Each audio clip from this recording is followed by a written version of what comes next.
Film की शुरुआत होती है एक नए शादीशुदा कपल से। पत्नी का नाम है जूलिया, जो अमेरिका से ताल्लुक रखती है, और उसके हस्बैंड फ्रांसिस का रिश्ता रोमानिया से है। फ्रांसिस की कंपनी ने हाल ही में उसे ट्रांसफर कर दिया है, इसलिए दोनों अब बुखारेस्ट में रहने आ गए हैं। जब ये कपल टैक्सी से अपने नए घर पहुंचता है तो जूलिया को समझ ही नहीं आता कि उसका पति टैक्सी ड्राइवर से रोमानियन भाषा में क्या बातें कर रहा है। टैक्सी उन्हें उनके अपार्टमेंट के बाहर उतार देती है। इसी दौरान जूलिया नोटिस करती है कि पास की एक बिल्डिंग से कोई अजीब सा शख्स लगातार उसे घूर रहा है। हालांकि वो इस पर ज्यादा ध्यान नहीं देती और अपने फ्लैट में चली जाती है। अपार्टमेंट की मालकिन उन्हें वेलकम करती है और उनके कमरे तक ले जाती है। यहीं पता चलता है कि इस फ्लैट में एक बड़ी सी ग्लास विंडो है, जिससे सामने वाली बिल्डिंग साफ दिखाई देती है। रात को अलार्म करने के बाद भी जूलिया को नींद नहीं आती। वो खिड़की के पास जाकर बैठ जाती है और अचानक वही शख्स उसे फिर से सामने वाली बिल्डिंग से ताकते हुए दिखाई देता है। इस बार भी वो नजरअंदाज करती है और सोने की कोशिश करती है। अगले सुबह जब जूलिया उठती है तो उसका पति फ्रांसिस पहले ही काम पर निकल चुका होता है। उसके फोन पर मैसेज आया होता है कि उसने जूलिया की नींद खराब नहीं करना चाहिए, इसलिए चुपचाप चला गया। दिन भर जूलिया घर के छोटे मोटे कामों में लग जाती है। अचानक उसे पास के अपार्टमेंट से तेज आवाजें सुनाई देती हैं, जैसे कोई जोर जोर से नाच रहा हो। आने वाले दिनों में जूलिया फैसला करती है कि वो रोमानियन भाषा सीखेगी और शहर में घूमना शुरू कर देती है। लेकिन क्योंकि उसे भाषा की समझ नहीं है, उसकी रोजमर्रा की जिंदगी काफी अकेली और उबाऊ महसूस होने लगती है। एक दिन जब वो खिड़की से बाहर देखती है तो फिर वही अजनबी शख्स उसे सामने वाली बिल्डिंग से घूरते हुए दिखाई देता है। इस बार भी वो कुछ नहीं कहती और रात को जब फ्रांसिस घर लौटता है तो उसे इस बारे में बताने से बच जाती है। इसके बाद दोनों एक साथ डिनर करने बाहर जाते हैं। घर लौटते वक्त रास्ते में जूलिया और फ्रांसिस देखते हैं कि चारों तरफ एम्बुलेंस और पुलिस मौजूद है। वहाँ का नज़ारा बिल्कुल क्राइम सीन जैसा लगता है। एक आदमी एम्बुलेंस के अंदर बैठा हुआ होता है। उसके चेहरे पर डर साफ नजर आता है। फ्रांसिस एक औरत से पूछता है कि हुआ क्या है, मगर उसे भी कुछ नहीं पता। बस माहौल से इतना समझ आता है कि यहाँ कोई बड़ी वारदात हुई है। अगले दिन टीवी पर न्यूज़ देखकर सच्चाई सामने आती है। पता चलता है कि उनके अपार्टमेंट के करीब एक घर से एक औरत की लाश बरामद हुई थी और वही आदमी जिसे कल एम्बुलेंस में देखा था, उसी ने सबसे पहले लाश देखी थी। ये खबर सुनकर जूलिया को और भी डर लगने लगता है।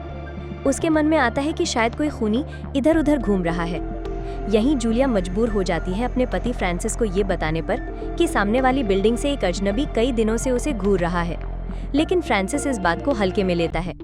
वो कहता है कि जूलिया बस जरूरत से ज्यादा टेंशन ले रही है। इसके बाद वो कहता है कि आज रात के लिए डिनर तैयार करो, क्योंकि उसके कुछ ऑफिस के साथी घर पर आने वाले हैं। डिनर पर बैठते वक्त फ्रांसिस का एक साथी उस लाश का जिक्र करता है जिसके बारे में न्यूज में बताया गया था। उसके मुताबिक अफवाहें ये हैं कि उस औरत का सिर काटा गया था। इतना ही नहीं, वो ये भी बताता है कि पिछले महीने भी इसी तरह का एक और मर्डर हुआ था, जहां एक और औरत की गर्दन काटी गई थी। यानी अब लोगों को शक होने लगा कि बाहर कोई सीरियल किलर घूम रहा है। पुलिस ने इस कातिल का नाम रखा है द स्पाइडर। डिनर के बाद जब जूलिया कचरा फेंकने बाहर जाती है तो उसकी मुलाकात पड़ोसन आयरी से होती है। आयरी माफी मांगती है कि पिछले दिनों उसने ज्यादा शोर किया था और कहती है कि अगर दोबारा कभी ऐसा हुआ तो जूलिया बेझिझक बता दे। अगले दिन जूलिया अखबार पढ़ती है जिसमें इस कत्ल की खबर छपी होती है। वो फैसला करती है कि अंग्रेजी अखबारों में और आर्टिकल्स पढ़ेगी ताकि सच्चाई पता चल सके। अपनी इस रिसर्च के दौरान उसे पता चलता है कि वाकई बुखारेस्ट में एक सीरियल किलर घूम रहा है। जूलिया को एक इंटरव्यू भी मिलता है जिसमें एक ऐसी औरत अपनी आपबीती सुनाती है जो इस किलर के हाथ से बच गई थी। उस औरत का कहना था कि कई दिनों तक कोई उसका पीछा करता रहा और फिर एक दिन वो उसके घर के अंदर घुस गया। उसने चाकू से उसका गला काटने की कोशिश की। ये सब जानकर जूलिया के अंदर डर और भी गहरा हो जाता है। जब वो शहर में अकेली घूम रही होती है तो उसे महसूस होता है कि कोई उसका पीछा कर रहा है। मन को शांत करने के लिए वो एक थिएटर में इंग्लिश मूवी देखने बैठ जाती है, लेकिन कुछ ही देर में एक अजनबी अंदर आता है और सीधा उसकी पीछे वाली सीट पर बैठ जाता है, जबकि हॉल में और भी बहुत सी सीटें खाली होती हैं। जूलिया हिम्मत करके पीछे देखती है, लेकिन डर की वजह से उसका चेहरा साफ नहीं देख पाती। मामला और अजीब तब हो जाता है जब वो शख्स उसकी तरफ झुकता है। खौफ के मारे जूलिया फौरन थिएटर छोड़कर बाहर निकल आती है। इसके बाद वो एक ग्रोसरी स्टोर जाती है। वहाँ अचानक उसकी नज़र एक मशकूक आदमी पर पड़ती है। उसे लगता है कि ये वही शख्स है जो अभी थोड़ी देर पहले थिएटर में उसके पीछे बैठा था। घबराकर वो जल्दी जल्दी स्टोर के अंदर बढ़ती है और गलती से एक अचार का जार गिरा देती है। वो आदमी कुछ पल के लिए उसे गौर से देखता है, जैसे जानना चाहता हो कि वो कहाँ जा रही है। इसी बीच स्टोर का एक एम्प्लॉय गुस्से में उसके पास आता है और जूलिया इस मौके का फायदा उठाकर पिछले दरवाजे से बाहर निकल जाती है। अब साफ हो जाता है कि खौफ ने जूलिया को पूरी तरह जकड़ लिया है। उसके लिए रोजमर्रा की जिंदगी सामान्य तरीके से जीना मुश्किल होने लगता है। आखिरकार वो फ्रांसिस को सब कुछ बताती है, थिएटर और सुपरमार्केट वाली घटना। दोनों मिलकर फैसला करते हैं कि सुपरमार्केट वापस जाकर उस दिन की सीसीटीवी फुटेज देखेंगे। फुटेज में जूलिया उस डरावने शख्स की तस्वीर खींच लेती है, लेकिन फ्रांसिस अब भी यकीन नहीं करता कि जूलिया का पीछा किया जा रहा है। उसके मुताबिक शायद वो आदमी जूलिया को इसलिए देख रहा था क्योंकि जूलिया भी बार बार उसकी तरफ देख रही थी। फ्रांसिस की इस बात से जूलिया की बेचैनी और बढ़ जाती है। वो पूरा दिन अपने अपार्टमेंट में इसी डर के साथ गुजारती है कि कहीं उस अजनबी से फिर सामना ना हो जाए। उस रात अचानक उनके दरवाजे पर जोर जोर से नॉकिंग होती है। डरी सहनी जूलिया धीरे धीरे दरवाजा खोलती है। बाहर एक बूढ़ी रोमानियन औरत खड़ी होती है जो उससे किसी मदद की गुहार लगा रही होती है, लेकिन भाषा न समझ पाने के कारण जूलिया कुछ भी नहीं समझ पाती। तभी उसकी पड़ोसन आयरी आती है। आयरी बताती है कि बूढ़ी औरत की बिल्ली खो गई है और वो उसे ढूंढने में मदद चाहती है। कुछ देर बाद जब आयरी उस औरत को शांत करके वहां से रवाना कर देती है तो वो जूलिया को अपने अपार्टमेंट में ड्रिंक के लिए बुलाती है। दोनों बातचीत कर ही रहे होते हैं कि अचानक दरवाजे पर जोर जोर से नॉक होने लगती है। ये आयरी का गुस्सैल एक्स बॉयफ्रेंड होता है जो रोमानियन भाषा में चिल्ला रहा होता है। आयरी बताती है कि उसका उससे अब कोई रिश्ता नहीं है और अपनी बात को साबित करने के लिए वो जूलिया को एक गन दिखाती है जो उसे उसी एक्स बॉयफ्रेंड ने कभी गिफ्ट में दी थी और अब वो इसे सिर्फ अपनी सुरक्षा के लिए रखती है। कुछ देर बाद जूलिया अपने अपार्टमेंट लौट आती है। अब वो तय करती है कि सीधे उस अजनबी का सामना करेगी ताकि साफ हो सके कि वाकई वो उसका पीछा कर रहा है या फिर वो बेवजह घबरा रही है। जूलिया देखती है कि वो आदमी हमेशा की तरह खिड़की में खड़ा है।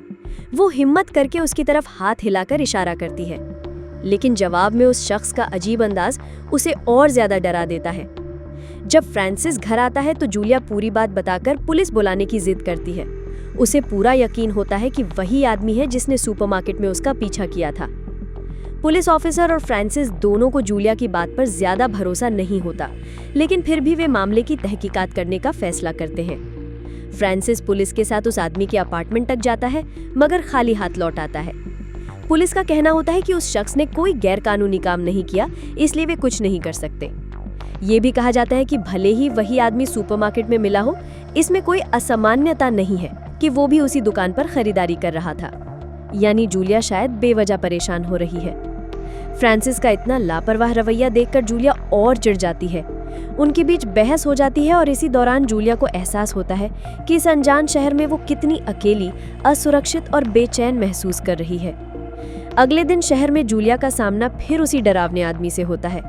इस बार वो ठान लेती है कि उसका पीछा करेगी। आदमी का पीछा करते करते वो सीधे एक अंडरग्राउंड क्लब तक पहुंच जाती है, जहां उसे देखकर लगता है कि वो रहस्यमयी आदमी वहां सफाई करने वाला है। उसे और भी हैरानी तब होती है जब वो देखती है कि आयरी वहाँ परफॉर्मर के तौर पर काम कर रही है। आयरी थोड़ी देर का वक्त निकालकर जूलिया से मिलती है और समझाती है कि ये सब उतना उलझा हुआ नहीं है जितना जूलिया सोच रही है। वो बताती है कि सफाई करने वाले रोज बदलते हैं और उसने उस आदमी को पहले कभी नहीं देखा। काम पर वापस लौटने से पहले आयरी जूलिया को भरोसा दिलाती है कि वो उसका ख्याल रखेगी। उस रात जब जूलिया सोने ही वाली होती है, उसे एक खौफनाक ख्वाब आता है जिसमें कोई अजनबी उसके घर में घुसकर उस पर हमला करता है, लेकिन ये सिर्फ एक सपना होता है। अचानक उसे आयरी के अपार्टमेंट से चीख सुनाई देती है। ये सोचकर कि उसकी दोस्त मुसीबत में है, जूलिया घबरा जाती है और मकान मालकिन से दरवाजा खुलवाने की गुजारिश करती है। दरवाजा खोलते ही सबको अंदर का घर खाली मिलता है, सिवाय एक बिल्ली के। बूढ़ी औरत तुरंत उस बिल्ली को उठा लेती है और सबको लगता है कि शायद शोर उसी की वजह से था।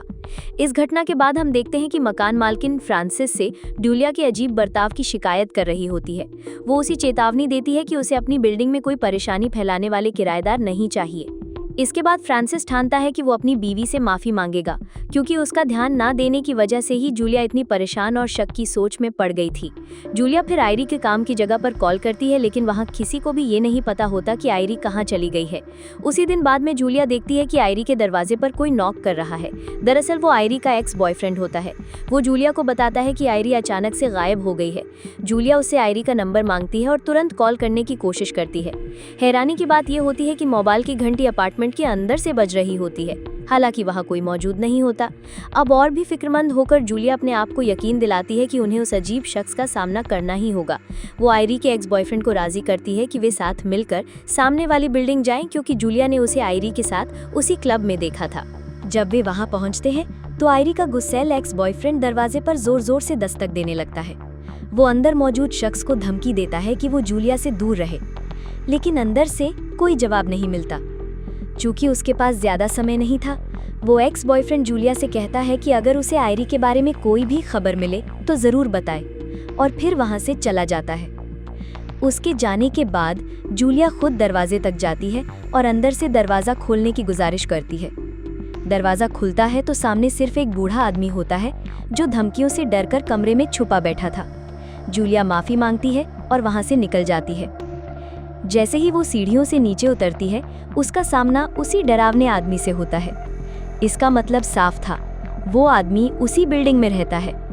जूलिया फौरन लिफ्ट में घुसती है और बिल्डिंग से बाहर निकल आती है। रात में दरवाजे पर जूलिया और फ्रांसिस को वही पुलिस अफसर मिलता है जिसे उन्होंने पहले बुलाया था। उसके साथ वही आदमी भी होता है जिसने सुपरमार्केट में जूलिया का पीछा किया था। यहाँ पता चलता है कि उस शख्स का नाम मिस्टर वेबर है। वो आरोप लगाता है कि फ्रांसिस और जूलिया ने उसका पीछा किया और उसके पिताजी को परेशान किया, इसलिए वो उनके खिलाफ शिकायत दर्ज कराना चाहता है। पुलिस अफसर बीच बचाव करता है और कहता है कि ये सब सिर्फ एक गलतफहमी है। आखिरकार मिस्टर वेबर भी जूलिया से हाथ मिलाता है और मामला खत्म हो जाता है। इसके थोड़ी देर बाद फ्रांसिस जूलिया को खुशखबरी सुनाता है कि आखिरकार उस सीरियल किलर को गिरफ्तार कर लिया गया है। न्यूज़ आर्टिकल में उसकी तस्वीर देखकर जूलिया पहचान लेती है कि ये वही आदमी है जिसे उसने उस रात एम्बुलेंस में देखा था। रिपोर्ट्स बताती हैं कि उसका लंबा क्रिमिनल रिकॉर्ड था और वो उसी औरत के लिए काम करता था जिसकी हत्या की जानी थी। ये केस सुलझने के बाद फ्रांसिस उम्मीद करता है कि जूलिया अब मिस्टर वेबर को लेकर इतनी परेशान और शंकालु नहीं रहेगी। अपनी जिंदगी को आगे बढ़ाने के लिए फ्रांसिस उसे अपनी ऑफिस की पार्टी में ले जाता है, लेकिन थोड़ी देर बाद फ्रांसिस के कुछ सहकर्मी जूलिया का मजाक उड़ाने लगते हैं। वो ताना मारते हैं कि शायद जूलिया अपने अपार्टमेंट में अकेली बोर नहीं होती, क्योंकि उसके पास हमेशा स्पाइडर यानी उस सीरियल किलर की संगत रहती है। जैसे ही जूलिया समझ जाती है कि वे लोग रोमानियन भाषा में उसका मजाक उड़ा रहे हैं, वो गुस्से में पार्टी से निकल जाती है। फ्रांसिस उसके पीछे आता है, लेकिन इसी दौरान वो साफ कह देता है कि वो जूलिया की बेमतलब की चिंताओं और डर की इस दुनिया से तंग आ चुका है। वो अब और बर्दाश्त नहीं कर सकता। जूलिया फैसला करती है कि वो ट्रेन पकड़कर घर लौट जाएगी। ट्रेन में उसकी नज़र अचानक दूर बैठे मिस्टर वेबर पर पड़ती है। कुछ ही देर बाद ट्रेन झटके से रुकती है और मिस्टर वेबर आकर उसके सामने वाली सीट पर बैठ जाता है। ये देखकर जूलिया का डर और गहरा हो जाता है। मिस्टर वेबर बिना झिझक बातचीत शुरू करता है और बताता है कि वो रात भर जूलिया को क्यों देखता रहता है। वो कहता है कि उसकी जिंदगी बेहद नीरस हो चुकी है, दिन भर अपने बीमार पिता की देखभाल और क्लीनर की नौकरी। इसीलिए वो लोगों को घूरना पसंद करता है, क्योंकि यही उसे थोड़ी खुशी देता है। सालों तक किसी ने उस पर ध्यान नहीं दिया, लेकिन जब जूलिया जैसी खूबसूरत औरत ने उसे नोटिस किया और हाथ हिलाया, तो उसे पहली बार लगा कि कोई उसे देख रहा है। अब वो चाहता है कि जूलिया उससे दोस्ती करे। जूलिया घबराकर उसके पास रखे एक संदिग्ध प्लास्टिक बैग पर नजर डालती है। बिना वक्त गंवाए वो माफी मांगती है और ट्रेन छोड़कर तुरंत अपने घर वापस चली जाती है। घर पहुंचकर वो फ्रांसिस की लगातार शंकाओं और उसकी बेरुखी से तंग आकर अपना सामान पैक करना शुरू कर देती है। लेकिन अचानक वो ठिठक जाती है जब आयरी के अपार्टमेंट से म्यूजिक की आवाज़ सुनाई देती है। दरवाज़ा थोड़ा खुला होता है। जूलिया अंदर जाती है और डर के मारे सहम जाती है, क्योंकि वहाँ आयरी की सर कटी लाश पड़ी होती है। अचानक पीछे से मिस्टर वेबर उस पर हमला कर देता है। जब जूलिया होश में आती है तो देखती है कि मिस्टर वेबर सामने खड़ा है। उसकी मौजूदगी जूलिया की सारी आशंकाओं को सच साबित कर देती है। मिस्टर वेबर जूलिया को साफ बता देता है कि उसने आयरी का कत्ल कर दिया था और उसकी लाश को कमरे की अलमारी में छिपा दिया था। यानी जब कुछ दिन पहले जूलिया और मकान मालकिन आयरी को ढूंढने आए थे तो आयरी उसी वक्त मारी जा चुकी थी। बात करते करते अचानक दरवाजे के बाहर से आवाजें सुनाई देने लगती हैं। ये फ्रांसिस होता है जो घर वापस आ चुका होता है। जूलिया मदद के लिए चिल्लाने की कोशिश करती है लेकिन वेबर उसका गला काटकर उसे चीखने से रोक देता है। खून से लथपथ जूलिया फर्श पर रेंगते हुए आयरी की पिस्तौल तक पहुंचने की कोशिश करती है, लेकिन हथियार तक पहुंचने से पहले ही वो बेहोश हो जाती है। बेहोश जूलिया के पास आकर वेबर लेट जाता है, इतना कि उसकी सांसें तक रुकने लगती हैं। इसी बीच अपार्टमेंट में फ्रांसिस जूलिया को कॉल करता है। फोन की रिंग जूलिया के बगल वाले अपार्टमेंट से बजती है, जिससे उसे शक होने लगता है। उसी समय हमें पता चलता है कि सामने वाली बिल्डिंग में रहने वाली एक छोटी बच्ची ये सब कुछ अपनी खिड़की से देख रही होती है। वेबर ये देखकर बाहर निकलता है ताकि उस बच्ची को भी मार सके, लेकिन जैसे ही वो बाहर आता है फ्रांसिस उसे देख लेता है। फ्रांसिस हैरान रह जाता है और वेबर को रोकने की कोशिश करता है। तभी अचानक गोली चलती है और वेबर मौके पर ही ढेर हो जाता है। असल में ये गोलियां जूलिया चलाती है, वो बेहोश होने का सिर्फ नाटक कर रही थी। खून से सनी जूलिया को देखकर फ्रांसिस सदमे में आ जाता है। अब आखिरकार वो मान लेता है कि जूलिया शुरू से ही सच कह रही थी और यहीं फिल्म खत्म हो जाती है।